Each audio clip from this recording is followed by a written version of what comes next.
Hello, students. Good morning and welcome to the English literature class. Today, we are going to discuss a little bit general introduction of your English literature syllabus or literature in general. So, let's first talk about literature. That what is literature?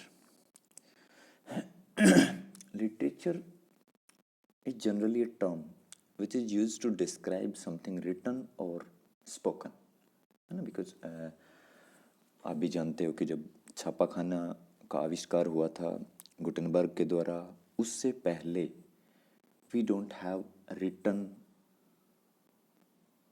Words, we have only oral tradition. अगर आप जानते हो, आपने सुना हो कि जो पहले का एक वक्त होता था जिसमें ये जो कहानियाँ हम सुनते हैं, जो गीत हम सुनते हैं, जो कविताएं हम सुनते थे, जो हमारे पुराण, उपनिषद, वेद, ये जो चीज़ें थी, ये कैसे थी? ये एक फोकलोर के रूप में थी, ये एक ओरल ट्रेडिशन के रूप में थी. हमारे समाज में ऐसे लोग थे, ग्रुप था ऐसे लोगों का जो ये काम करते थे कि वो शहर शहर, गांव गांव और राजा महाराजाओं के जो दरबार होते थे उनमें घूमते थे और वो इनको रिसाइट किया करते थे. जो पोएम थी उनको गाते थे, जो गीत थे उनको गाते थे. और हालांकि चूंकि जो ओरल ट्रेडिशन थी वो मेनली रिलीजियस थी इन नेचर, क्योंकि ऐसे जो लोग थे वो रिलीजन का प्रचार प्रसार करते थे. और या हम कह सकते हैं कि जो राजा महाराजाओं की जो जीवन वृत्तांत थे, उनके जो युद्ध के जो वृत्तांत थे, उनकी जो विजय थी, उनके बारे में वो हमें उन ओरल ट्रेडिशंस में गा के बताया करते थे. Later on when writing came into existence, है ना, जब रिटन मटेरियल हमें उपलब्ध होने लगा, जब छापाखाने का आविष्कार हुआ, उसके बाद से जो लिटरेचर था, जो साहित्य था, वो लिखित रूप में आने लगा, है ना. और अगर हम एक ब्रॉड वे में बात करें, है ना, तो the collection of any written work, कुछ भी जो लिखित है, दैट इज लिटरेचर. एक जनरल, एक अगर जनरल फिनोमेना की हम बात करें तो any collection of written work, कुछ भी जो लिखा हुआ है वो लिटरेचर है. उसकी फिर अलग अलग ब्रांचेज हैं, अलग अलग क्लासिफिकेशंस हैं, अलग अलग डिविजन्स हैं. रिलीजियस लिटरेचर, एकेडमिक लिटरेचर, है ना, many type of literature is there. और अगर हम इसको चूँकि हम यहाँ जिस रूप में लिटरेचर की बात कर रहे हैं, यहाँ जिस क्लास के हम स्टूडेंट हैं, यहाँ जो हम बात कर रहे हैं, वो चूँकि हम इंग्लिश लिटरेचर के स्टूडेंट हैं, हमें लिटरेचर जो है वो एज एन एकेडमिक सब्जेक्ट यहाँ हम बात कर रहे हैं. देन उस नैरो रूप में, उस एक फिक्स्ड डिफाइंड रूप में अगर हम बात करें, तो जो लिटरेचर है वो उस राइटिंग को डिनोट करता है या उस राइटिंग के बारे में बात करता है which is considered to be an art form, है ना. What is literature? अगर हम जैसे जनरली मैं आपसे कहूँ या हम ऐसे बात करें कि क्या आप कविता लिख सकते हो, so most of us will say no, ना. या हम ऐसे बात करें कि क्या आप कहानी लिख सकते हो, most of us might say no, we don't have that ability, we don't have that kind of skills. So that skill, है ना, क्योंकि स्किल कहाँ चाहिए होती है? when we when there are certain norms, when there are certain criteria which we need to fulfill, ना. Poem लिखनी है तो पोएम का एक सेट पैटर्न है, कहानी हमें लिखनी है तो उसके लिए हमें वो आइडियाज, वैसे वर्ड्स चाहिए. आपने एक बात नोट की होगी ना कि हम जो जनरल बात करते हैं या हम जनरल अगर कुछ लिखते हैं, जैसे आप किसी क्वेश्चन का आंसर लिख रहे हो एग्जाम में, हिस्ट्री का, पॉलिटिकल साइंस का, है ना, तो क्या वो जो आंसर होता है वो और एक कहानी आप जो पढ़ते हो, या अगर आप के हिंदी या अंग्रेजी साहित्य आपके स्कूल एजुकेशन में रहा है, तो there must be some difference, है ना, होता है ना, उसमें एक अंतर होता है. साहित्य जब हम पढ़ते हैं, लिटरेचर जब हम पढ़ते हैं, हिंदी साहित्य की कहानी, कविताएं, इवन निबंध जब हम पढ़ते हैं, है ना, दैट इज लिटरेचर। कि एक निबंध होता है जो हमने 6th क्लास में सीखा था कि गाय पे निबंध लिखिए। सो वो जो निबंध होता था वो कैसा होता था? It is just an informative kind of thing, है ना। हम क्या लिखते थे कि गाय के 2 आँखें होती हैं, 2 सींग होते हैं, एक पूँछ होती है ना, 4 टांग होती हैं, ये दूध देती है ना, गाय हमारी माता है ना, हम इसकी पूजा करते हैं। Means all the things which we write, they are just informative kind of things. But is it literature?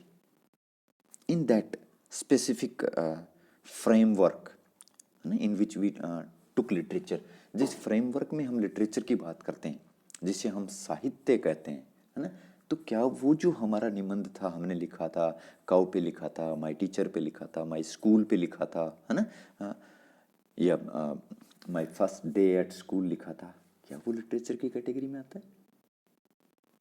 Yes, in a broad sense, है ना। अगर हम एक ब्रॉड सेंस में बात करें तो क्या anything which is written is literature.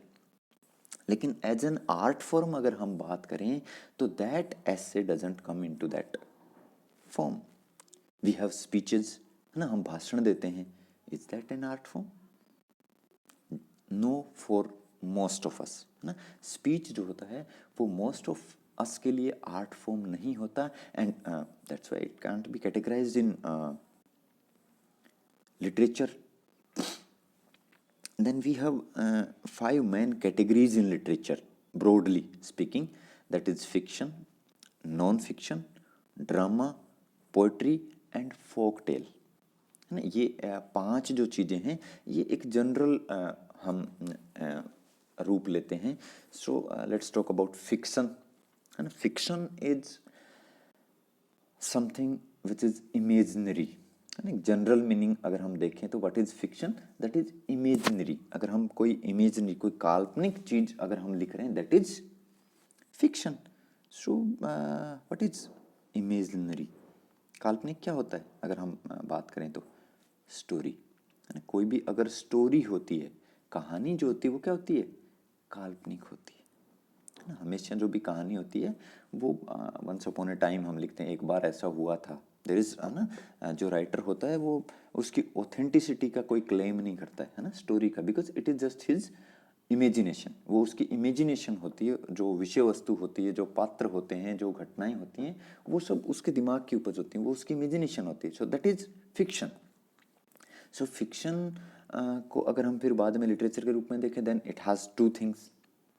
Story means that is a small one single plot narration अगर है ना, एक ही प्लॉट, एक ही इंसिडेंट, एक ही टॉपिक का अगर वृतांत है, दैट इज कहानी, दैट इज स्टोरी। लेकिन if you have a long thing in which there are many plots, subplots and many incidents, that is novel, है ना। अगर हम फिक्शन की बात करें तो फिक्शन में बेसिकली ब्रॉडली 2 चीज़ें शामिल है, नोवेल और स्टोरी। और ये दोनों चीज़ें जो हैं ये हमारे सिलेबस में हैं, हम इनको पढ़ेंगे। Then we have non fiction. अगर हम नॉन फिक्शन की बात करें तो non fiction is that kind of literature, that kind of writing which is not imaginary, जो इमेजिनरी नहीं होती है ना। तो इस कैटेगरी में आते हैं हमारे एसेज, है ना। एसेज जो होते हैं, निबंध जो होते हैं, वो नॉन फिक्शन होते हैं। देन वी हैव ट्रेवलॉग्स, है ना। ट्रेवलॉग होता है यात्रा वृतांत जिसे हम कहते हैं, है ना। आपने भी ऐसे पढ़े होंगे, मेरी मानसरोवर यात्रा, ऐसा एक 8th 9th में कहीं एक ऐसा है जिसमें वो राइटर जो है वो अपनी यात्रा वृतांत लिखता है। देन वी हैव डायरी, है ना। डायरी राइटिंग जो होती है ना, कुछ जो फेमस लोग होते हैं वो डायरी लिखते हैं और उनकी डायरी जो होती हैं वो बाद में पब्लिश हो जाती हैं, and even they are being included in syllabus also. Then we have letters. Letters भी नॉन फिक्शन में आते हैं। अगर आपने पढ़ा हो तो हमारे देश में ही पंडित जवाहरलाल नेहरू जो थे देश के फर्स्ट प्राइम मिनिस्टर, उन्होंने जब वो जेल में थे तो they used to write letters to his daughter Indira Gandhi, and those letters are later on published, है ना। वो जो लेटर्स थे वो लेटर ऑन पब्लिश्ड हुए हैं, है ना, और बुक फॉर्म में, और दे आर बीइंग स्टडीड, उनका अध्ययन भी किया जा रहा है as an art form, as a part of literature. और अमेरिकन राष्ट्रपति हुए थे Martin Luther King, he also use to write letters, है ना। he has given speeches, and those speeches are later on formed in book form, in a letter form, and they are being studied. They are also considered as part of literature due to their specific qualities, and so that is non-fiction. Then we have drama. So what is drama? Okay, let's talk about I don't know you have read it or not, है ना। अगर जैसे मान लो एक तो होता है कि आप रामायण पढ़ें, और एक होता है आप रामलीला का जहां मंचन हो रहा हो उसे देखें। So is there any difference between this two things? Because Ramayana is not a drama actually, हम रामलीला का मंचन करते हैं ना, that is the difference thing. लेकिन अगर आप एक ड्रामा देखें, अगर आपने कभी कोई ड्रामा पढ़ा हो, कोई एकांकी, जरूर मुझे लगता है शायद आपके लिए 12th में कहीं थी एकांकी, वन एक्ट प्ले जिसको हम कहते हैं। सो उसमें अगर आप ड्रामा देखते हो, so drama has action implied with it, है ना। ड्रामा जो होता है, स्टोरी और नॉवल की अगर हम बात करते हैं तो उसमें क्या होता है कि एक कहानी होती है, नो एक्शन इज देयर, है ना। लेकिन ड्रामा अगर आप देखोगे तो उसमें एक्शन होता है, बाकायदा हमारे लिए इंस्ट्रक्शंस होते हैं। ड्रामा जब शुरू होता है तब अगर आप देखोगे तो उसका जो फर्स्ट ओपनिंग सीन जो होता है, दृश्य 1 जैसे लिखा होता है, आपने अगर एकांकी या ड्रामा कभी पढ़ा हो तो उसमें लिखा होता है कि कमरा है जिसमें 2 कुर्सियां रखी होती हैं, दाहिनी तरफ एक गेट खुल रहा होता है, बाईं तरफ की खिड़की के पास एक मेज पे फूलदान रखा हुआ है ना। एक गेट जो है वो घर के अंदर की तरफ खुलता है, उस गेट से रमाकांत कमरे में प्रवेश करते हुए, है ना। मीन्स इस तरह से, यानी जो डायरेक्शंस होती हैं एक्शन की कि कैसे मूवमेंट्स होंगे, कैसे एक्शन होंगे, वो ड्रामा में इम्प्लाइड होती है ना। वो स्टोरी ही ड्रामा में होती है, स्टोरी में होती है। नॉवल जो होता है उसमें भी एक कहानी होती है, ड्रामा जो होता है उसमें भी एक कहानी होती है। लेकिन दोनों में डिफरेंस क्या है कि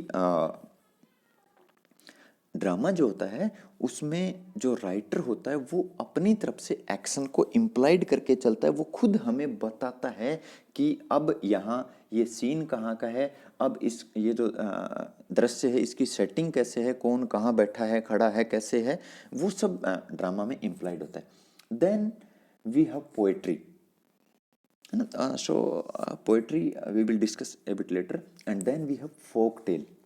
Now folk tale is that oral tradition, है ना। बहुत सी कहानियाँ, बहुत से गीत, बहुत सी कविताएं ऐसी होती हैं कि जो रिटर्न फॉर्म में नहीं है, उनका कहीं ऐसा कोई रिकॉग्निशन नहीं है कि ये किसकी लिखी हुई है या किसकी गाई हुई है, किसकी बनाई हुई है, who is the creator of this song, but they are still prevalent. हम गाँव में देखते हैं ना, गाँव में गीत गाते हैं, वो किसने लिखे हैं पता है? नहीं पता है, but still they are in tradition. बहुत सी कहानियाँ ऐसी होती हैं जो हमारी दादी नानी हमें सुनाती हैं, and they are not in written form, वो लिखी हुई नहीं है, but still they are the part of literature, है ना। क्योंकि क्यों है वो part of literature? Because they are connected to our culture, they are connected to our history, है ना। They are connected to our society, and this is what literature is all about. Literature is the mirror of society, है ना। साहित्य समाज का दर्पण होता है। सो ये जो चीज़ें हैं, वो जो हमारे जो लोकगीत हैं, वो जो हमारी लोक कथाएं हैं, है ना, वो जो हमारे लोक नाटक हैं, ये सब क्या हैं? ये हमारे समाज का प्रतिबिंब है, ये हमारी सभ्यता और संस्कृति का प्रतिबिंब है, and that's why they are also considered as a form of literature. अब अभी हमने बात की थी फिक्शन, नॉन फिक्शन, ड्रामा, ये जो तीनों चीज़ें होती हैं इनको ब्रॉडली हम प्रोज में लेते हैं। 2 टाइप ब्रॉडली हम लिटरेचर में लेते हैं। जो हमारा सिलेबस है उसमें भी you will see that paper first जो है वो है पोइट्री एंड ड्रामा, और पेपर सेकंड जो है वो है प्रोज एंड फिक्शन। यानी प्रोज जो है वो क्या है? Prose is that natural written language, natural language जैसा हम बोलते हैं वैसा अगर हम लिख रहे हैं, दैट इज प्रोज, है ना। यानी that is the most common form of writing, we write essay, we write story, we write anything, because prose can be written by anybody, but poem is not that much easy. Why? Because poem is the aesthetic and rhythmic kind of language. Poem की जो language होती है, poem की जो भाषा होती है, वो कैसी होती है? जैसे हम एक छोटा सा एग्जाम्पल लें, है ना, कि अगर हम एक जनरल सी बात लिखें, है ना, तो हम जैसे हम हिस्ट्री पढ़ते हैं, हिस्ट्री में हमें पृथ्वीराज चौहान का वृतांत मिलता है ना, उनके बारे में बताया जाता है कि वो चौहान वंश के राजा थे, उन्होंने यहाँ राज किया, उनका जन्म इस समय हुआ, उनकी माता का नाम ये था, उनके पिता का नाम ये था, उन्होंने ये लड़ाइयाँ लड़ी, अंतिम जो समय था उसका भी वृतांत है, कैसे वो गिरफ्तार हुए, कैसे उन्होंने अपने कवि जो थे चंद बरदाई, उनके कहने पे कैसे उन्होंने मतलब वो बंद आँखों से निशाना लगाया, है ना। अब यही बात जब हम लिटरेचर के रूप में कहते हैं, है ना, तब वो उसे दूसरे रूप में कहता है कि मत चूके चौहान, है ना। तो वो जो रूप होता है उसमें क्या होता है, एक स्किल की जरूरत होती है, क्योंकि आपको एक रिदम, एक लय की जरूरत होती है, एक एस्थेटिक, एक ब्यूटिफिकेशन होता है। वर्ड्स जो होते हैं उनको सुंदर बनाया जाता है, उनको सुंदर रूप से प्रस्तुत किया जाता है ना। सो जो पोएट्री जो होती है ये एक ऐसा लिटरेचर होता है, या इसकी जो लैंग्वेज होती है वो ऐसी होती है कि हम एक फिक्स्ड इमेजिनेशन या एक फिक्स्ड एक्सपीरियंस जो है, एक फिक्स्ड इमोशनल रिस्पॉन्स जो है, वो हमारे जो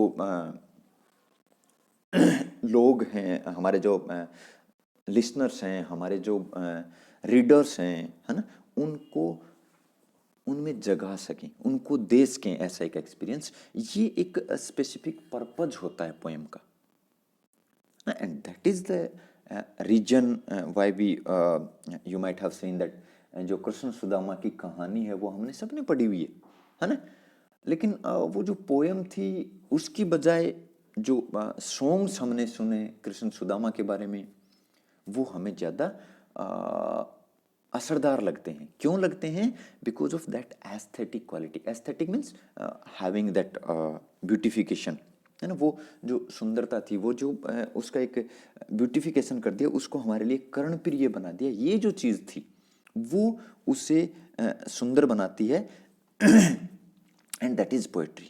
So now let's talk a bit about our syllabus. That in our paper first we have 5 units. In first unit we have 5 poems. In second unit again we have 4 poems. These are the 9 poems which we have.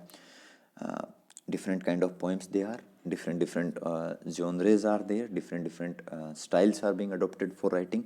और ये जो poems हैं ये ऐसी अलग अलग या ऐसे क्यों दी गई हैं? क्योंकि हम एक जनरल अवेयरनेस डेवलप की जाए, एक हम लिटरेचर जो था कौन सी एज में कैसी लिटरेचर लिखा गया, इसीलिए वो अभी हमने कहा ना कि लिटरेचर जो है वो हमारी सोसाइटी का मिरर होता है, हमारी कल्चर को प्रतिनिधित्व करता है। सो जो डिफरेंट टाइम पीरियड्स थे, डिफरेंट कल्चर्स थे, डिफरेंट राजा जो जिन्होंने राज किया, उसी अनुसार जो लिटरेचर लिखा गया वो हमारे लिए। Then in unit 3 we have William Shakespeare's as you like it, it is a drama, again है ना, ड्रामा की भी हमें नॉलेज देनी, so it is drama. Then in unit 4 we have Refund and Proposal. These are two one-act plays which we will also read. In unit 5 we have Literary History and Literary Terms. नहीं, इसके बारे में हम आपको बताएंगे later on. We will study कि literary history क्या होती है ना, जैसे हमने अभी बात की ना, जैसे हमने इसमें दे रखा है कि रेनेशा, रिफॉर्मेशन, ये 2 वर्ड हैं जो आप हिस्ट्री में पढ़ चुके होंगे कि यूरोप में जो 15th और 16th सेंचुरी थी उस टाइम एक रेनेशा हुआ था, री अवेकनिंग हुआ था, मतलब जो पुराने मूल्य जो लोग भूल चुके थे उनको पुनर्जागरण हुआ था। पुनर्जागरण और धर्म सुधार आंदोलन आप हिस्ट्री में पढ़ेंगे, the very first topic it is. तो ये जो चीज़ें थी इनसे लिटरेचर कैसे प्रभावित हुआ वो हमारे इस अध्ययन का विषय है, हमें पढ़ने की जरूरत है, तो ये हम लेटर ऑन पढ़ेंगे। Then we have literary terms, है ना, we have sonnet, elegy, lyric, simile, metaphor, ये सब क्या है? लिटरेरी डिवाइसेस हैं, लिटरेरी फॉर्म्स हैं। जैसे सोनेट एक 14 लाइन की पोएम होती है, लिरिक जो है इसकी लाइंस फिक्स नहीं होती है ना। सो ये जो चीज़ें ये हम जो जो हम पढ़ेंगे, जैसे हम सोनेट पढ़ेंगे उस दिन हम सोनेट के बारे में बात करेंगे, सोनेट को हम समझेंगे, सोनेट क्या होता है। This is the first paper. Then we have the second paper, again those very 5 units. In first unit or in second unit we have essays. In third unit we have stories, है ना। पहली जो 2 unit है उनमें हम essays को पढ़ेंगे, third जो यूनिट है उसमें हम स्टोरीज हैं 4। Then we have Charles Dickens Oliver Twist, this is a novel. And then in unit 5 again we have literary terms और लिटरेरी हिस्ट्री, सेम चीज़ है ना, लाइक एलिजाबेथन प्रोज है ना, history of English novel, 18th century prose. मतलब जो edges थी, जो समय था, उसके अनुसार लिटरेचर में कैसे बदलाव हुए है ना, वो हम पढ़ेंगे। कोशिश जो रहेगी हमारी जो क्लासेस जो अभी रेगुलर मैं आपको वीडियो जो है वो उपलब्ध करवाता रहूँगा। इनसे संबंधित कोई भी क्वेश्चन, कोई भी क्वेरीज जो है आप जो हमारा व्हाट्सएप ग्रुप है जिसमें मैंने आपको सिलेबस जो है ऑलरेडी शेयर कर दिया है, आप उसमें पूछ सकते हैं। कोशिश ये कीजिएगा कि चूंकि भी देखिए ये जो पेंडेमिक सिचुएशन है इसमें हमें नहीं पता क्या होना है, एक्चुअल क्लासेज हो पाएंगी या नहीं हो पाएंगी। This is the only way in which we can interact with each other. So वो जो व्हाट्सएप ग्रुप है उसमें आप अपनी क्वेरीज डाल सकते हैं। कोशिश ये कीजिएगा कि उसमें आप लोग जो हैं वो सिर्फ संबंधित बातें ही पूछें, बेवजह उसमें मैसेजेस या न डालें। और जो ये यूट्यूब चैनल जो है अपनी कॉलेज का, उसको आप सब्सक्राइब कर लीजिए ताकि जो भी नए वीडियोज़ आएँ वो आप तक पहुँचते हैं। Okay, thank you.